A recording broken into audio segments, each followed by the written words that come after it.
Hello everyone, Pallytum here. Welcome back to Heroes of the Storm. Still no face cam today, still feeling kind of under the weather, but I wanted to take a look at Leoric before he was patched. That being said, today was my first day upgrading to Windows 10.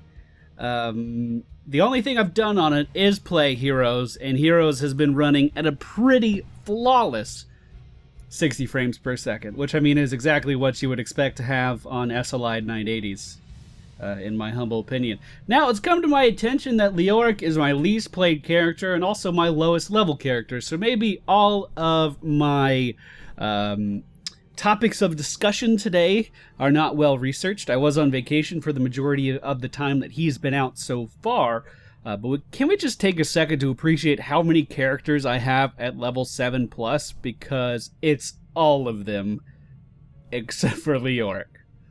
Once I start getting master scans, they're going to start popping up like crazy. Like, I'm just gradually getting everyone up to level 10 at just about the same rate. Anyway, let's go ahead and play Leoric. I'll show you the dominant build that he has been using thus far in the community, and give you my insights into why he's being changed in today or tomorrow's patch, depending on when this video is released. All shall suffer. Alright, ladies and gentlemen, we find ourselves... This is not the mount that I picked. This color coordinates with his other skin, not this one. Meh. We find ourselves on the Battlefield of Eternity. We are going to be going with the reanimation talent at level 1. Every regeneration globe gathered increases your health regeneration by 1.5 per second, even during Undying. You also gain the ability to gather regeneration globes while Undying.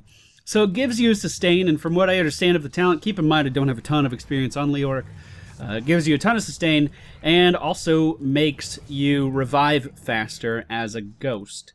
The friendly team, Zeratul Nova, Leoric, Zagara, Murky, the enemy team, Abathur, Illidan, Sylvanas, Nova, Kael'thas, they have a ton of damage. We have a bit of a front line with myself, and that's about it.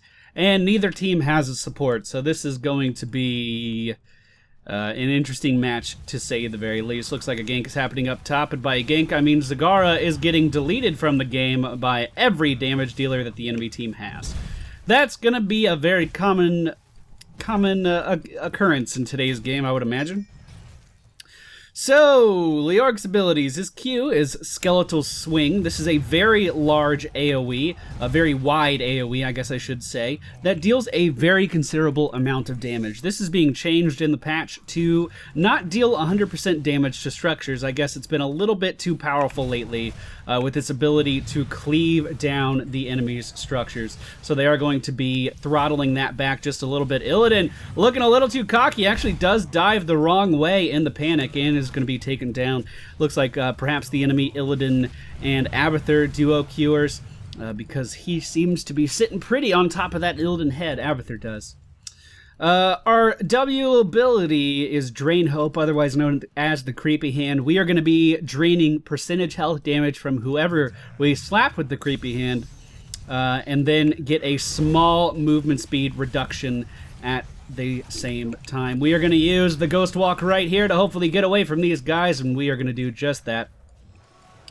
The Wraith Walk is the Ghost Walk. You basically leave your body where it is, you send a spirit out, and then teleport to that spirit later. It's actually really, really good escape on Leoric. A lot of the common builds these days, I say these days, the character's only been out for just under 3 weeks as of this time. That being said, once again, I have not played him a ton, but a lot of the popular builds seem to be focused on sustain.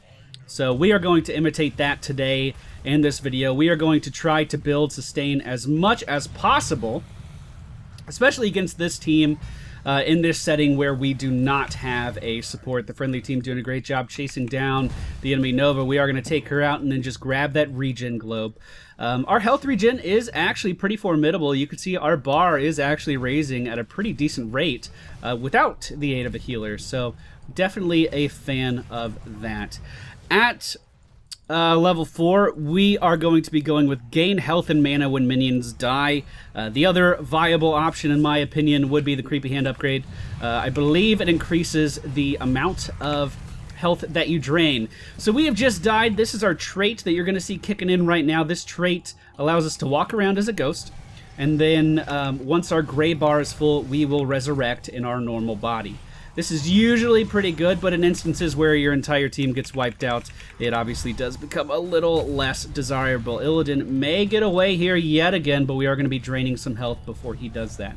The friendly team hopefully will start to focus this down, as we are pretty far behind, or pretty far ahead, excuse me, on the objective. Looks like they are going for mostly team fights at this point, though, which is a little unfortunate. I am going to stand my ground right here, though, and make sure we get that. Being a ghost this early in the game isn't too big of a deal for me, and we can still gather the regen globes while we're in ghost form, so really I don't miss out on much there. This big guy's going to be moving down to the bottom lane, and we are going to join him. Alright, so there apparently have been a lot of cheesy strategies going on, from what I've been told. Leoric and Murky have been a very common combo in the game as of recently. Just pushing, just having Leoric die with Murky and run their foreheads into structures of the enemy team, basically making them the endless siege comp, the comp that just keeps coming at you. Blizzard, very understandably, in my humble opinion, does not like that, and they are tuning back the siege capabilities of Leoric, and I honestly think that's perfectly fine in every way. Rather than recalling here, I am just going to run back to the Sippy Cup and then rejoin in on that fight. This isn't the best map to get the regen globes on, but you know, it's alright. We can make do with it. Our Immortal did not get very far, though. Let's go ahead. Whoa, mouse, what are you doing? Okay, first bug with Windows 10. Alright. I'm going to ping for some help over here. Leoric, not too good at soloing camps by himself. A lot of his sustain comes from attacking other heroes, specifically with the Creepy Hand, his W ability, latching that onto their forehead and then draining health. He cannot do that to minions, as you can see here. So it's kind of weird that all of his sustain comes from like being in team fights, but he can't jungle for anything. Kind of weird. I kind of wish it wasn't like that. Zagara saying she loves my videos. Isn't that kind? I'm glad someone does. So the enemy team doing the same thing with merc camps, but up in the top. So our mercenary camps are going to meet head on. Our camp does have a bit more of sustain. So if we're able to kill these siege guys relatively quickly, our mercenary camp will continue to push, but it looks like they're being focused down at relatively the same rate. Just going in for this regen globe here. It looks like Illidan wants to kill me, though, and Nova is going to secure that kill. So we just attach the Creepy Hand onto Illidan here, and we are going to res pretty quickly. We can slow him down. Remember, when minions die, I believe when minions die nearby, I am going to be rezzed faster. And already in this game, we've died 3 times, but we've cut 3 seconds off of our spawn time. And keep in mind, we don't have to run back to the fight to rejoin it. We're just automatically here. The Immortals are spawning again right now, and wouldn't you know, we're right next to the enemy's Immortals, so we're going to start to wail away on that. A lot of people say that Zagara is great on this map for a variety of reasons. Number 1, she's a lane bully. Number 2, she can grant a lot of vision, but I've actually found that Zagara is really hard to play on this map because the Immortals will just straight up kill all of your vision. We are able to turn this team fight around for the home team. Looks like Nova wants to run off into the distance, into the fog of war, but we do find her, of course. Not that hard when you can move at a very quick speed without your body. The enemy team is out DPSing us on these Immortals, so we do need to make something happen here.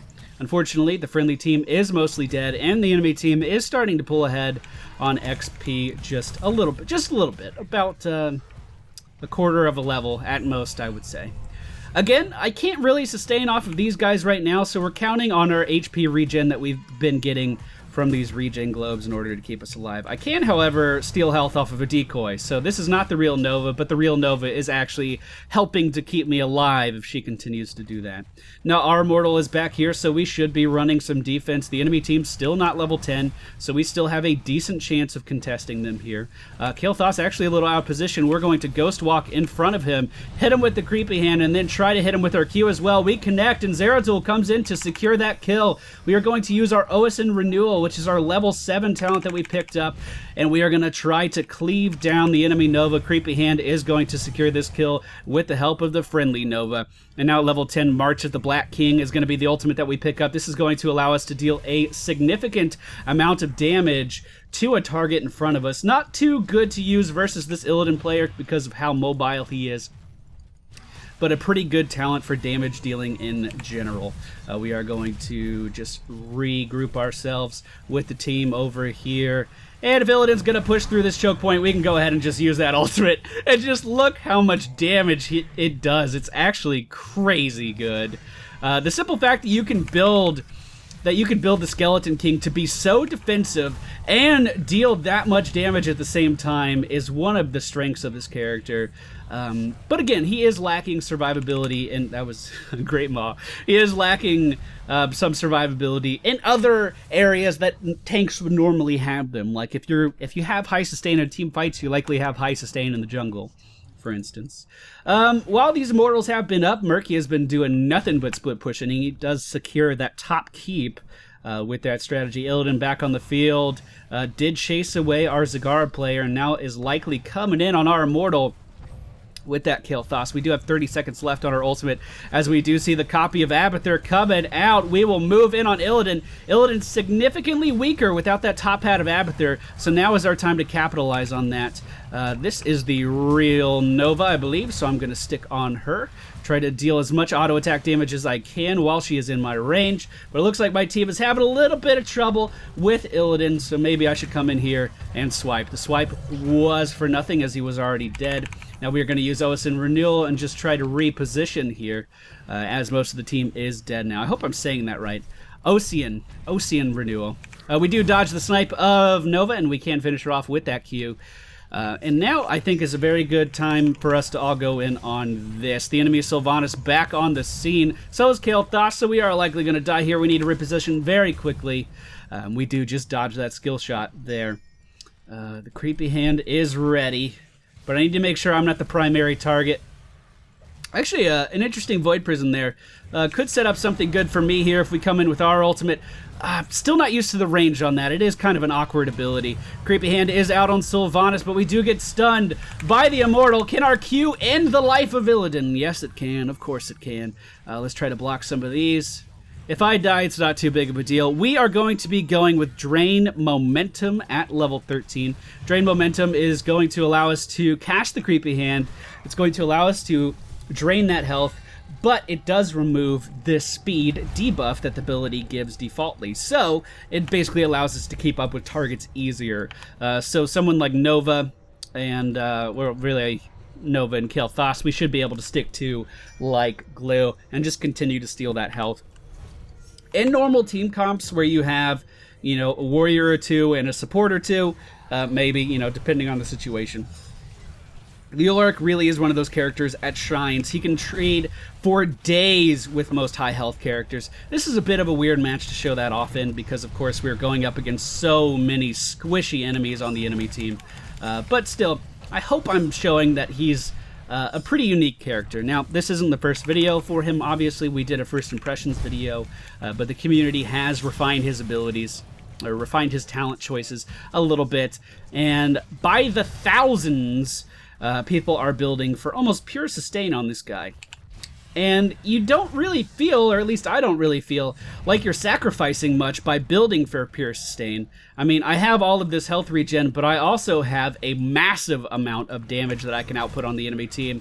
I was going to say, and we're going to get a free kill on Kael'thas here, but that was actually the decoy. All we need to do is use our Ghost Walk, maybe get a little ground here on Kael'thas, but it looks like he's going to be disengaging. And that's totally fine. We do not have numbers advantage, but we do have level advantage. And I see an easy pickin' for a mercenary camp here as long as the friendly team collapses on this. Oh, Illidan deleted before he even thinks about re-engaging. Murky was taken down in the top lane. Of course, a Murky death, not that big of a deal.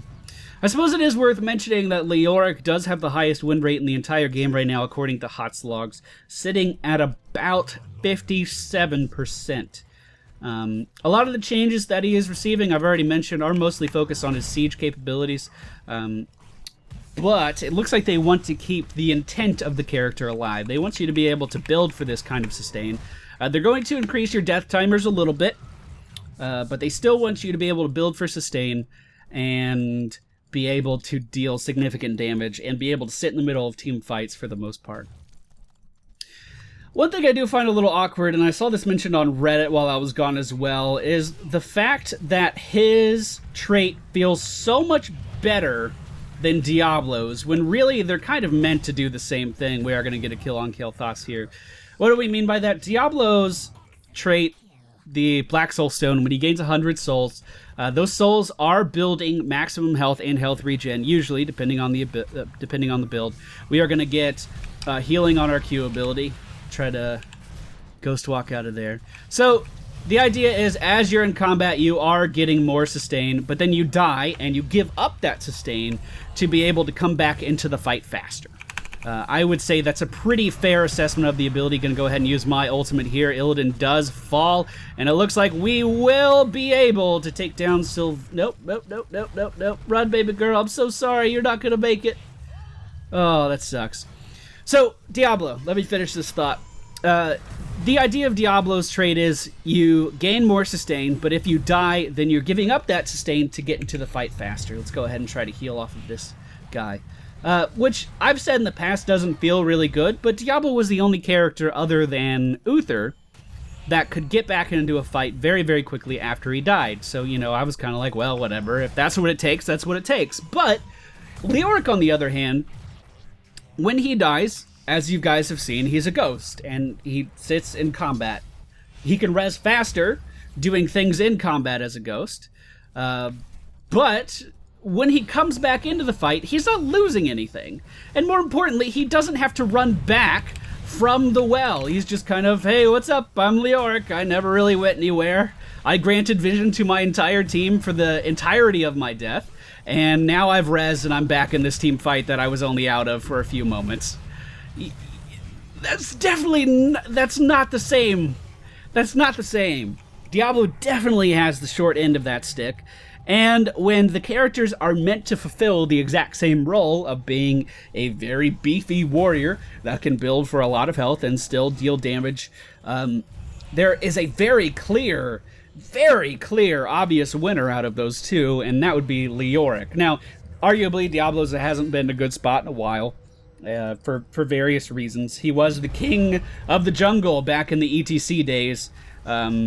You know, you couldn't queue for a match without seeing a Diablo in an ETC, and of course, after the talent reworks for both of those characters, that did change, but it just seems so weird that Leoric, in my opinion, is their traits are clearly intended to do the same thing, and Leoric is just so much better that I don't see much of a reason to play Diablo. We're just talking traits here. We're not even talking about how well the character performs in team fights or anything, or how tanky they are, how much damage they deal. Just purely on traits, Leoric is far and above the better choice. I don't know how I feel about this ultimate. Obviously, I went super deep there. I don't have a lot of experience with the March of the Black King. It feels weird, though. I feel like March of the Black King should be bound to where your cursor is. I think when you're moving that slow, being able to say, I want all of my attacks to go right here, is a little weird. As you can see from our reanimation talent, we are actually regenerating health at a significantly faster rate than we would normally as a ghost. I mean, we cut off about 10 seconds of my death timer just from getting regen orbs throughout the course of the game. And of course, as the game continues to progress, that is only going to get stronger and stronger and stronger as you continue to get regen globes. So it's an incredibly strong talent. Incredibly strong. And I believe I could sit in a minion wave. Yeah, it even says while you're undying. I could sit in a minion wave, and if the minions are dying, we're going to res even faster with our level 4 talent choice. So that's pretty cool. Now they are scaling this back a little bit. I've mentioned it a few times in the next patch. So I mean, everything I'm talking about, maybe it'll be adjusted to the point where, you know, Diablo's trade is going to be comparable, but I really doubt it. I really, really doubt it. Diablo needs a lot of love in a lot of areas, not just his trait. Anyway, back to the game. Level 17 for the enemy team, level 18 for the enemy team versus our level 19 home team. It's looking pretty good for us right now, I'm not going to lie. The Immortals are spawning once again, but the enemy team does not have a top keep to defend any longer. So if we win this Immortal phase, they are likely not going to have a bottom keep either. Kael'thas is caught out by the enemy team, and that triple tap is going to secure that death. We do miss with our Q ability. Illidan now engaging on top of our Nova player. He is going to take her out, and here I go with the March of the Undead thing. We are going to completely decimate the enemy team's Nova. We do have a talent we can pick, but unfortunately, now's not a good time. Let's go with Spectral Leash. Once again, sticking with the idea that we can build for nothing but sustain and still do a lot of damage. Spectral Leech is going to allow us to heal off of our auto attacks by 5%. Basic attack against enemy heroes deal bonus damage equal to 5% of the hero's maximum health, and heal you at the same amount. So, okay, so we are healing for more. I was right. Look at me, knowing things. This is probably only my 5th or 6th game with this guy, so there's still a lot to learn. I do really enjoy his playstyle, though. Just the idea of draining health from your opponents is something that I've always really liked. You know, the Warlock mentality. The very first character I ever picked up in World of Warcraft was a Warlock, just because the drain health mentality was always so fascinating to me. And then when I did make that gradual progression over to League of Legends, one of the very first characters I did try was Fiddlesticks for that life leech. Now, like I said, it is kind of weird that you can't just leech whatever you want to, and most of these healing abilities only work on heroes. But, you know, whatever. It's totally fine. We have died 6 times in this match, which feels like a lot, but again, when you res back in the thick of things, it's really not that much. And considering we don't have a support, I don't think that's too bad. Let's go ahead and grab these regen globes. The real Nova is over here.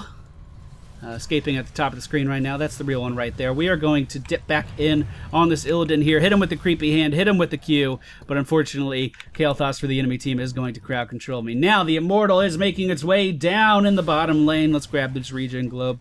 I've gotten 25 of these in this particular match.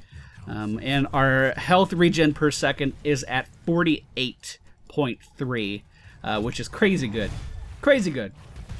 Remember, that's ticking while we're dead as well, so we could actually die right here, and then damn near, within about 10 seconds, come back into the fight. I don't know if 10 seconds is accurate.